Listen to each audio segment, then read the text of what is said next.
नमस्कार। राज्य शिक्षा शोध एवं प्रशिक्षण परिषद बिहार पटना में पुनः आपका हार्दिक स्वागत है। बच्चों, पिछली कक्षा में हमने विद्यापति रचित प्रथम पद को पढ़ा था। आज की कक्षा में हम विद्यापति रचित ही दूसरे पद को पढ़ेंगे। आइए दूसरे पद को देखें। बच्चों, आपके सामने स्क्रीन पर द्वितीय पद दिख रहा होगा। पद को पढ़ने से पहले हम पद का गायन करेंगे। आइए सुनते हैं। सरस बसंत समय भले पाओल, दक्षिण पवन बहु धीरे, सपनहु रूप बचन एक भाखिए, मुख सो दूरी करु चीरे। सरस बसंत समय भले पाओल, तोहर बदन सन चान होयथी नहीं, तोहर बदन सन चान होयथी नहीं, जइयो जतन बिहि देला, कए बेरी काटी बनाओल नभ कए बेरी काटी बनाओल नभ के, तइयो तुलित नहीं भेला, सरस बसंत समय भले पाओल। लोचन तूल कमल नहीं भय सक, लोचन तूल कमल नहीं भय सक, से जग के नहीं जाने, से फेरी जार नुकायल जल भय, से फेरी जाए नुकायल जल भय, पंकज निज अपमाने, सरस बसंत समय भले पाओल। भनहि विद्यापति सुनु बर जोबती, भनहि विद्यापति सुनु बर जोबती, ई सब लक्ष्मी समाने, राजा शिव सिंह रूप नारायण, राजा शिव सिंह रूप नारायण, लखिमा देई रमाने,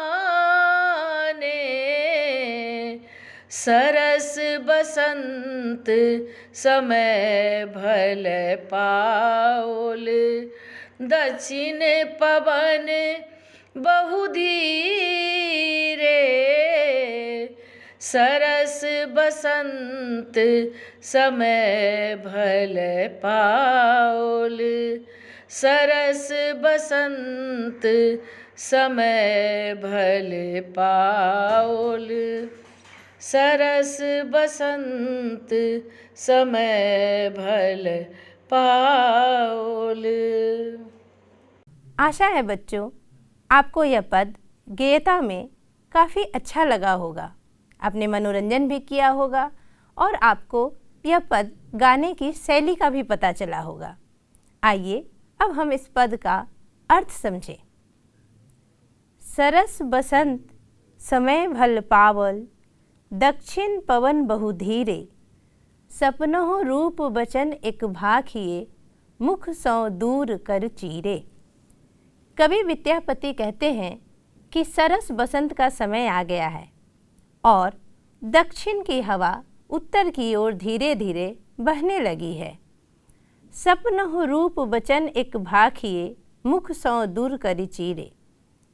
नायिका जो है वह सो रही है और सोने के क्रम में उसे एक स्वप्न आता है कि कोई पुरुष या कोई व्यक्ति या एक नायक उससे कह रहा है कि अपने मुख से यह आंचल हटा दो। तोहर बदन सनचान होअति नहीं, जइयो जतन विहि देला। वे कहती हैं कि वह कह रहे हैं यानी नायक कि तोहर बदन सनचान होअति नहीं, तुम्हारे मुख के समान तो चांद भी नहीं है। जइयो जतन विधि देला, वह कितने भी यत्न कर ले, कितना भी प्रयास कर ले, किंतु वह तुम्हारे मुख के समान नहीं है। कहते हैं विद्यापति कि नायिका के स्वप्न में आया हुआ पुरुष, उसका नायक, वह कहता है कि तुम्हारे समान, तुम्हारे मुख के समान चांद भी नहीं है।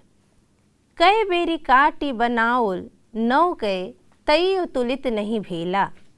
कितनी बार उसने अपने आप को काट छाट कर बनाया, किंतु तब भी वह तुम्हारी तरह नहीं हो पाया। तुम्हारी सुंदरता के आगे वह चांद भी नतमस्तक है।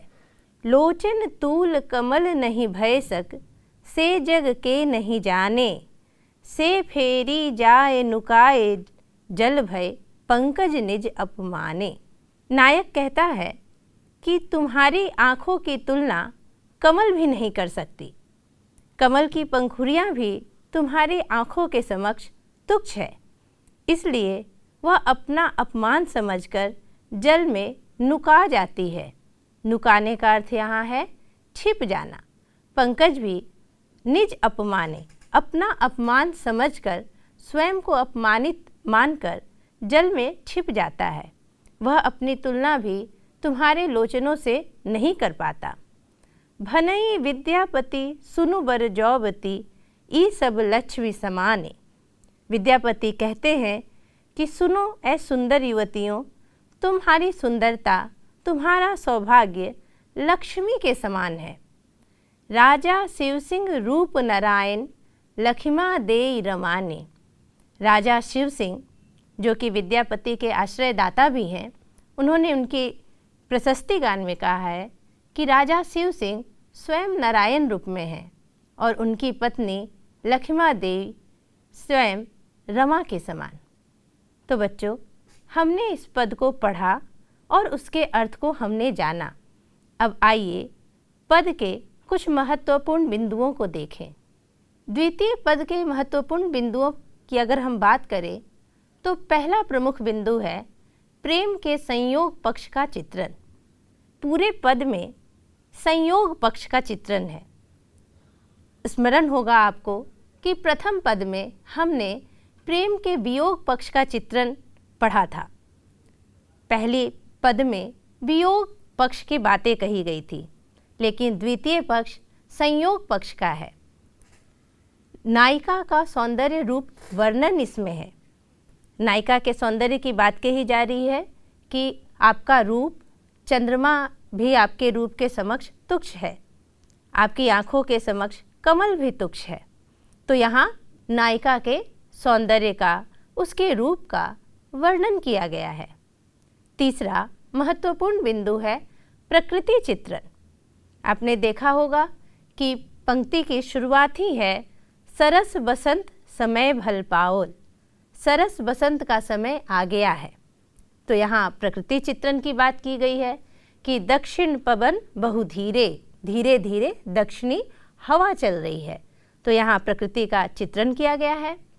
अब आगे हम देख सकते हैं कि इस पद में उपमा अलंकार की प्रधानता है। मुख को चांद के समान कहा गया है। मुख की तुलना चांद से की गई है और लोचन की तुलना कमल से। लोचन यानी नेत्र, नेत्र की तुलना विद्यापति ने कमल से की है और नायिका के मुख की तुलना चांद से की है। एक अलंकार और है, वह है रूपक अलंकार। रूपक अलंकार के अंतर्गत चंद्रबदनी शब्द आया है। हमने ध्यान दिया होगा कि चंद्रबदनी भी एक शब्द आया है। चंद्रबदनी यानी चांद के समान जिसका बदन है। चांद और बदन में जब कोई अंतर नहीं रह जाता, चांद का मुख, तो चंद्रबदनी इन्होंने जो कहा है, यह शब्द आया है पदावली में, वह शब्द रूपक अलंकार का द्योतित है। तो बच्चों, हमने पद के महत्वपूर्ण अंशों को, महत्वपूर्ण बिंदुओं को जान लिया है, लेकिन अभी अभी हमने जो उपमा और रूपक अलंकार की चर्चा की, या फिर आपको स्मरण होगा पहले पद में हमने अनुप्रास अलंकार की चर्चा की थी। तो आइए एक संक्षिप्त जानकारी हम ले लें कि अलंकार है क्या। आपको स्क्रीन पर दिखाई दे रहा होगा, अलंकार किसे कहते हैं। अगर अलंकार की बात की जाए तो काव्य की शोभा बढ़ाने वाले धर्मों को अलंकार कहते हैं। धर्म यानी तत्व, काव्य की शोभा बढ़ाने में जो सहायक तत्व होते हैं वे अलंकार के अंतर्गत आते हैं। अगर हम पदावली की बात करें तो विद्यापति के दोनों पदों में अनुप्रास, उपमा और रूपक की चर्चा की गई है। सबसे पहले हम अनुप्रास अलंकार की चर्चा करेंगे। अनुप्रास अलंकार, जहाँ एक ही वर्णों की बार बार आवृत्ति हो, वहाँ अनुप्रास अलंकार होता है। जैसे मैंने एक उदाहरण दिया है, लाली तेरे लाल की जित देखूं तित लाल, लाली देखन मैं गई मैं भी हो गई लाल। हम देख रहे होंगे कि बार बार ल वर्ण की आवृत्ति हो रही है। इसी प्रकार पदावली में हमने पहले पद में भूषण, भेल, गोकुल, गिरधारी ये पढ़ा था, यानी ग ग, भ भ जैसे वर्णों की आवृत्ति, तो वहाँ अनुप्रास अलंकार था। अब हम उपमा की बात करते हैं। उपमा अलंकार, जब किसी व्यक्ति या वस्तु की तुलना किसी दूसरे प्रसिद्ध व्यक्ति या वस्तु से किया जाए, लेकिन किस आधार पर? तो गुण, क्रिया, स्वभाव आदि के आधार पर यदि तुलना किया जाए तो वहाँ उपमा अलंकार होता है। जैसे अभी के हमने पद में पढ़ा था कि मुख, चंद्र, मुख की तुलना किससे की जा रही है? तो अधिक प्रसिद्ध वस्तु यानी चंद्रमा से। तो उपमा में अलंकार है मुख, और चंद्र जहाँ है वहाँ उपमा अलंकार है, क्योंकि मुख की तुलना अधिक प्रसिद्ध वस्तु से की जा रही है, चंद्र से। ऐसे ही लोचन की भी तुलना हुई है और वहाँ कमल की बात आई है, तो वहाँ भी उपमा अलंकार है। अब आगे हम देखेंगे रूपक अलंकार, जहाँ उपमेय और उपमान के बीच का अंतर समाप्त हो जाता है, वहाँ रूपक अलंकार होता है। रूपक जैसा कि शब्द से ही पता चलता है, रूप क यानी कि एक रूप, जहाँ दो वस्तुएं एक रूप हो जाएं, वहाँ रूपक अलंकार है। उपमेय और उपमान के बीच का अंतर समाप्त हो जाता है।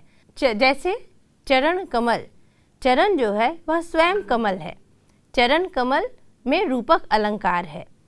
अगर हम उपमेय और उपमान की बात कर रहे हैं तो हमें यह भी जानना होगा कि उपमेय किसे कहते हैं और उपमान किसे। उपमेय अर्थात जिसकी तुलना की जाए, और उपमान अर्थात जिससे तुलना की जाए। अर्थात यदि चरण की तुलना कमल से की जाए तो वहाँ उपमेय है कौन? चरण। और उपमान जिससे तुलना की जाए अर्थात कमल, क्योंकि किससे तुलना की जा रही है? कमल से। चरण की तुलना कमल से की जा रही है, तो यहाँ चरण की तो उपमेय और कमल से तो उपमान। और जब तुलना की जाती है तब उपमा अलंकार होता है, और जब कोई अंतर नहीं रह जाता तब वह रूपक अलंकार हो जाता है। इसलिए बच्चों, आप देख रहे होंगे कि उपमा अलंकार में मैंने मुख को और चंद्र को अलग अलग रखा है, और रूपक अलंकार में चरण और कमल दोनों एक में है, यानी एक रूप हो गए हैं। चरण ही कमल है और वहाँ मुख चंद्र के समान है उपमा में। आशा है बच्चों कि अब आपने अलंकार को भी अच्छी तरह से समझ लिया होगा। अब आइए द्वितीय पद के कुछ शब्दार्थों से हम परिचित हो लें। शब्दार्थ यानी शब्द का अर्थ। कुछ शब्द दिए गए हैं, वह शब्द मैथिली में हैं क्योंकि विद्यापति की भाषा मैथिली है और यह पदावली भी मैथिली में रचित है। तो बदन, पहला शब्द है बदन। बदन का अर्थ होता है मुख। दूसरा शब्द है चान। चान का अर्थ है चंद्रमा। अगला शब्द है जय्यो। जय्यो का अर्थ है जितना भी। जतन, जतन का अर्थ होता है यत्न। और बिहि, बिहि का अर्थ है विधाता। तुलित, तुलित का अर्थ है तुल्य यानी तुलना। लोचन, अभी हमने कई बार पढ़ा भी पद में लोचन शब्द को। अलंकार के क्रम में भी बार बार लोचन शब्द आया है। तो लोचन का अर्थ होता है आँख। नुकायल, नुकायल का अर्थ है छिपाना या छिपना। पंकज, पंकज का अर्थ होता है कमल। जौवती, जौवती का अर्थ है नव युवती। मधुपुर, मधुपुर की चर्चा हुई है कई बार, तो मधुपुर का अर्थ है मथुरा। और चीर, चीर का अर्थ है वस्त्र। तो बच्चों, इस प्रकार हम शब्द के अर्थों से भी परिचित हो चुके हैं। आशा है कि अब आप पद, पद के अर्थ, महत्वपूर्ण बिंदु और शब्दों के अर्थ यानी शब्दार्थ को अच्छी तरह समझ गए होंगे। अब हमने अपनी समझ कितनी विकसित की है, चलिए देखते हैं कुछ प्रश्नों के माध्यम से। बच्चों, आपको स्क्रीन पर कुछ प्रश्न दिखाई दे रहे होंगे। जैसे पहला प्रश्न है, मैथिल कोकिल के नाम से किन्हें जाना जाता है? चलिए ऑप्शन देखते हैं। Option A Vidyapati, option B Kabir, option C Tulsidas, option D Surdas. क्या होगा सही उत्तर? जी हाँ, बिल्कुल सही। सही उत्तर है ऑप्शन ए विद्यापति। अब दूसरा प्रश्न है। दूसरा प्रश्न है, विद्यापति का जन्म कब और कहाँ हुआ? चलिए ऑप्शन देखते हैं। Option A 1399 Kashi Varanasi, option B 1360 Madhubani Bihar, option C 1504 Merta Rajasthan, option D 1725 Parikshitpura Delhi. क्या होगा सही उत्तर? जी हाँ, बिल्कुल सही। सही उत्तर है ऑप्शन बी 1360 मधुबनी बिहार। विद्यापति बिहार के रहने वाले थे। तीसरा प्रश्न है, विद्यापति किस भाषा में रचना करते थे? चलिए ऑप्शन देखते हैं। Option A Magahi, option B Awadhi, option C Maithili, option D Bhojpuri. क्या होगा सही उत्तर?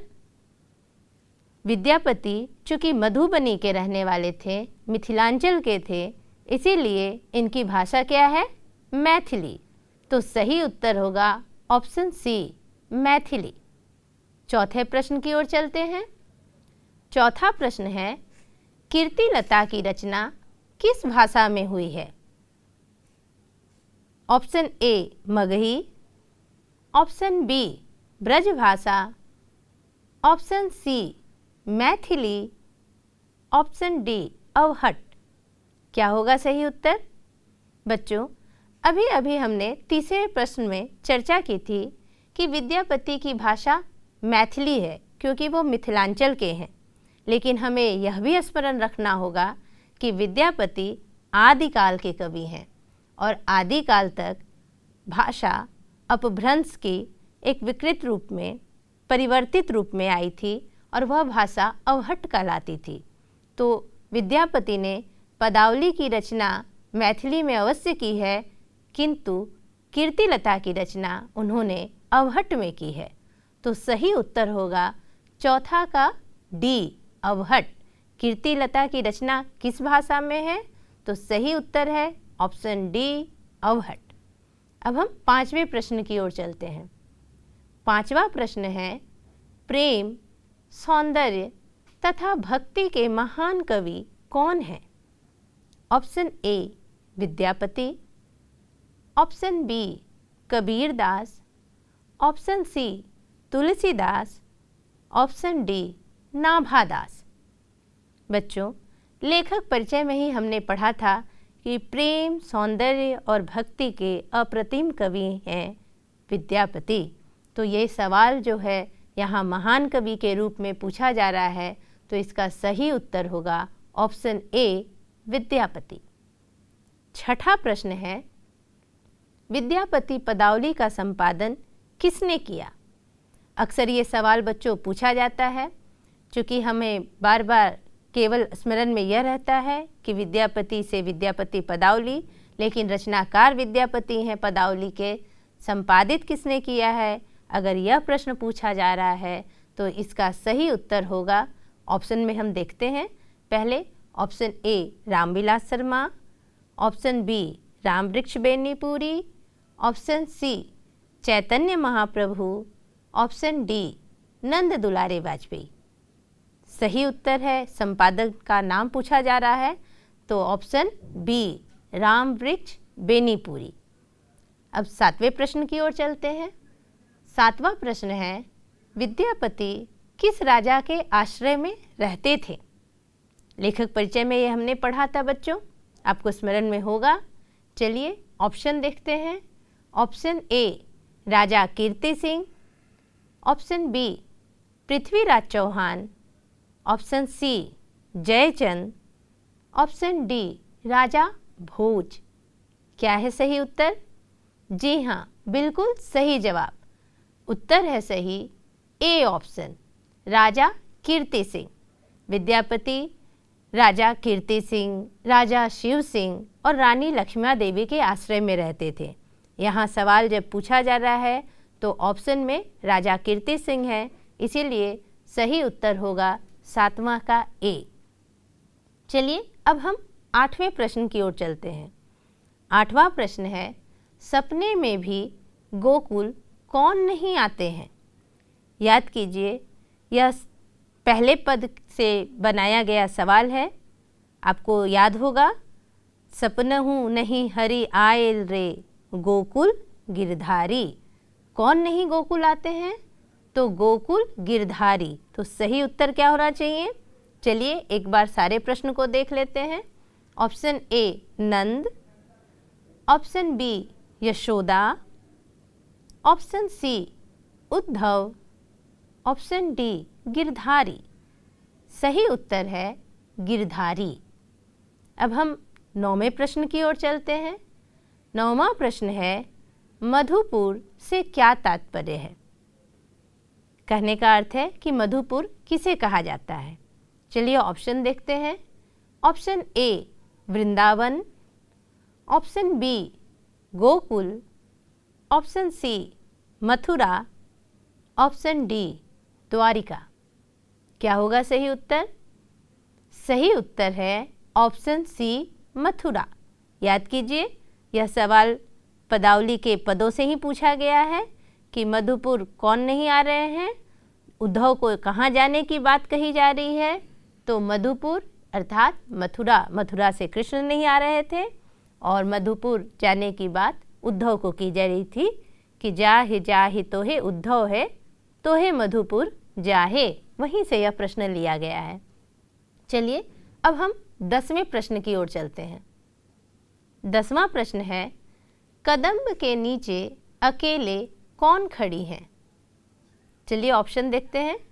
Option A Radha, option B Yashoda, option C Devki, option D लता।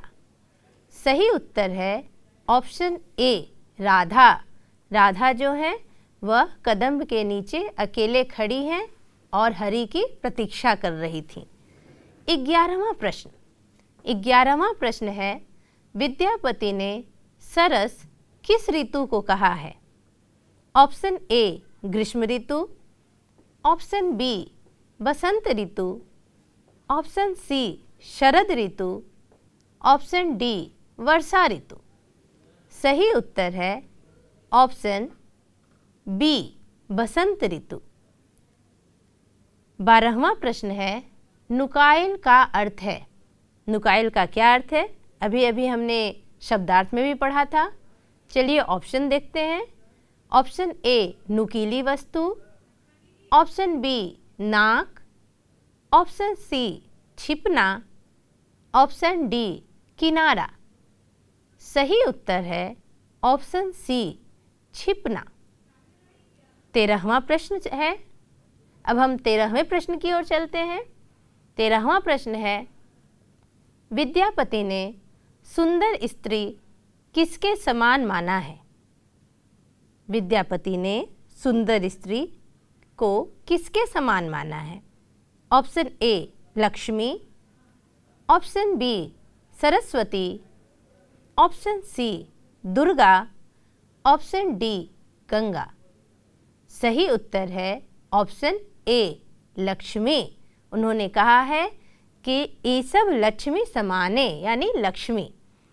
अब हम 14वें प्रश्न की ओर चलते हैं। 14वां प्रश्न है, विद्यापति रचित प्रथम पद में प्रेम के किस पक्ष की व्यंजना की गई है?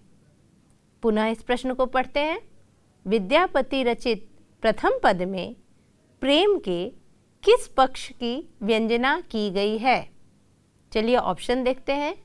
ऑप्शन ए संयोग पक्ष, ऑप्शन बी विरह पक्ष, ऑप्शन सी विपक्ष, ऑप्शन डी हास्य पक्ष। क्या होगा सही उत्तर? जी हाँ, बिल्कुल सही उत्तर है ऑप्शन बी। ऑप्शन बी सही उत्तर है विरह पक्ष, क्योंकि प्रथम पद में कौन सा है? चानन भेल विषम सर्रे भूषण भेल भारी। तो इस पद में विरह पक्ष की व्यंजना की गई है, इसलिए 14वें प्रश्न का सही उत्तर है ऑप्शन बी विरह पक्ष। 15वां और आखिरी प्रश्न, मुरारी किसे कहा गया है? चलिए ऑप्शन देखते हैं। Option A Uddhav, option B दूत, option C Krishna, option D Nand. बिल्कुल सही जवाब। 15वां प्रश्न का सही उत्तर है ऑप्शन सी कृष्ण। मुरारी कृष्ण को कहा गया है। बच्चों, आशा है कि अब आपने इस पाठ को और इस पद को बहुत अच्छी तरह से समझ लिया होगा। प्रश्नोत्तर से हमारी समझ कितनी विकसित हुई, यह भी हमने अपने आप को जान लिया है। तो बच्चों, अब हम नई कक्षा में नए विषय के साथ पुनः मिलेंगे। तब तक के लिए धन्यवाद।